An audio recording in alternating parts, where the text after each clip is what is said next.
Ranjan, I really liked your presentation. One part was that you were talking about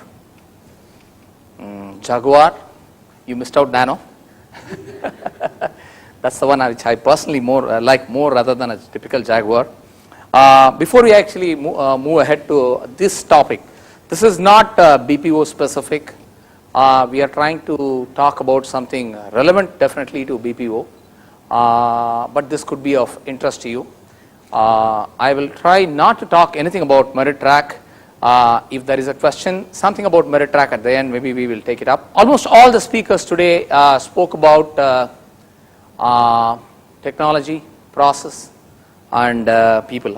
And the people component was actually a lot more in each and everyone's speech rather than the other component, if you closely look at it.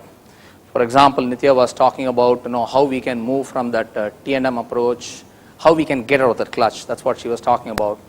And if I recall, Sanjeev was talking about moving into the consulting mode, how we can really do it from end to end as a part of the entire full value chain. Raghavendra was talking about moving into T2 and T3, and one part which he talked was build rather than buy. So that was really, that means everything is related to people and everything is related to the talent management part. So we will try to slightly focus on that part, and then we want to come from our perspective on how BPO industry could look at assessment as a tool to move towards whatever the goals that you've been talking about. This is some data. All of you know much better, much about it rather than we talking about it. But the idea what I want to highlight here is that in 2001, if somebody had asked you to put a number for 2011, I do not know whether this number was put across at that point of time, 10 years back.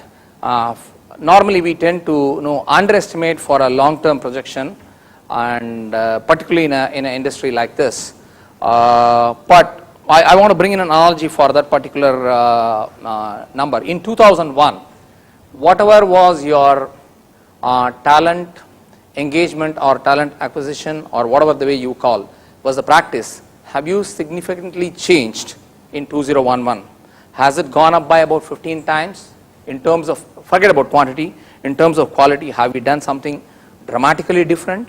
I just want to leave that question open while putting up this number. And we also talk about the overall employment. Why we talk about the revenue is in this industry, revenue is associated with the number of people who are employed. Therefore, the underlying the tools that you need to use for hiring and the engaging of those people, we want to look at how it has changed.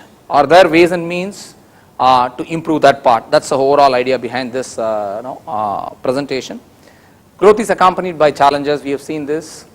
Everyone talked about all these challenges in some flavor or the other. People talked about macroeconomic environment.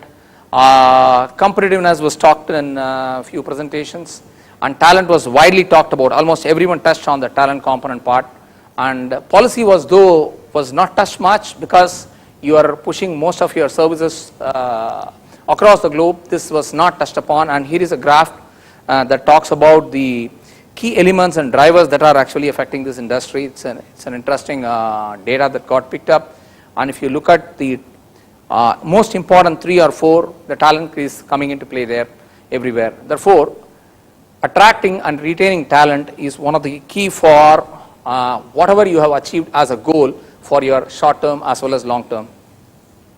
Now, acquiring the right talent, right is slightly here subjective depending on what you want to define as the right one here for growth and sustainability. People have been using cognitive skills for hiring, and that has been the tradition.